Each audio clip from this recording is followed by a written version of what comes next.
right, so this is not a trick question. Can a trans woman chest feed a baby? According to the CDC, yep, they can. It's time now for the other view.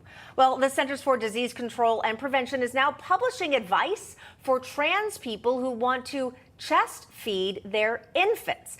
And this has many people, including our next guest, asking what is going on here. Athlete Riley Gaines voiced her outrage after seeing a photo of a man, a biological man, chest feeding a baby, and then seeing another photo of that same man wearing nipple clamps, something I never thought I'd say on national TV.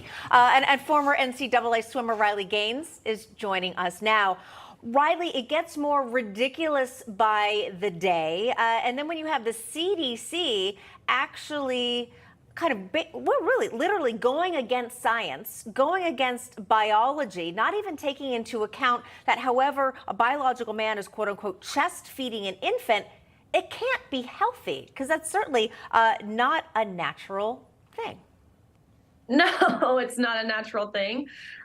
These bodies, these male bodies that are lactating, it's not true lactation. This is pumped with hormones that aren't natural to a woman's body. That's why they're injecting these hormones. And so we have to understand how this baby is not getting the nutrients that it would get from breastfeeding, from lactation, from a woman, because men don't produce those same hormones. You know, it's interesting, Riley, I think about all of the products that are out there, you know, hormone-free milk. I mean, things that at our grocery store, all the organic foods, because we don't want pesticides.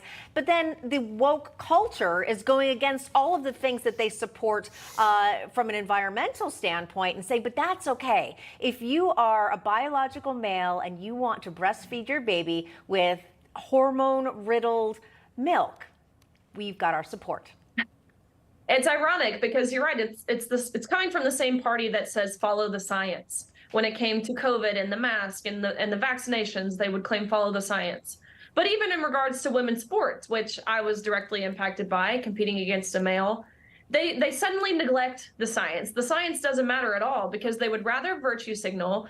They would rather be seen as these kind and inclusive and welcoming and accepting and diverse population of people. And so that science that they once claimed they followed goes entirely out of the window. Yeah, and speaking of competing against a biological male, as we know you did, I want to get your take on this. North Carolina Governor, Democrat, Roy Cooper, vetoing the Fairness in Women's Sports Act. Now, the bill would have prohibited transgender athletes who were assigned male at birth, I'm not even going to say that, they're biological males, from competing in women's and girls' sports in middle school through college. Something tells me you have an opinion on this. Look, this is common sense. Governor Cooper joins a long list of Democratic governors who have vetoed this bill, including Andy Beshear of Kentucky, Laura Kelly of Kansas. I mean, the list goes on. So I can't say I'm overly surprised that he would cater to the radical minority. But as I mentioned, it's common sense. Even the overwhelming majority of Democrats know it's lunacy to have men competing in women's sports, but he's not accurately representing his constituents, how the people of North Carolina are voting. And I think this is special, of course, because Peyton McNabb, I imagine you have the video on deck, but they believe the narrative, they push the narrative that it's not really happening here, but that couldn't be further from the truth.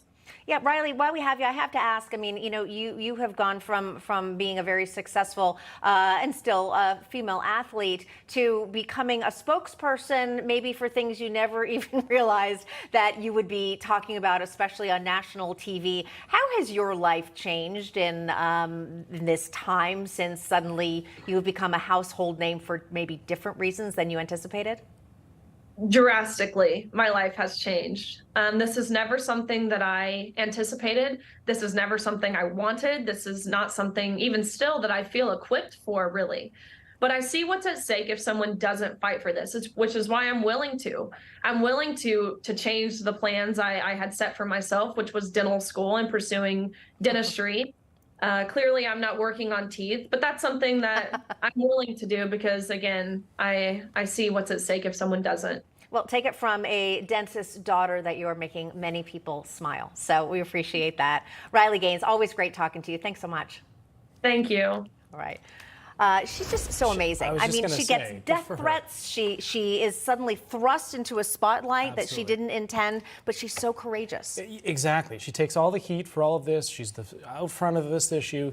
And I commend her for coming on and discussing these types of issues, especially the chest feeding a child. I feel bad for the child at this point. Well, again, hormones, to an extreme. And again, when you have a lot of people saying, oh, you shouldn't be giving babies or humans at all any unnecessary hormones. But wait, unless it's a transgender woman, AKA biological man. Yeah. Biological man. It's all about the science. And as Riley says, we got to follow the science. But of course, the liberals just don't seem to want to do it. Well, we'll continue to discuss it Yeah. right here on Newsmax.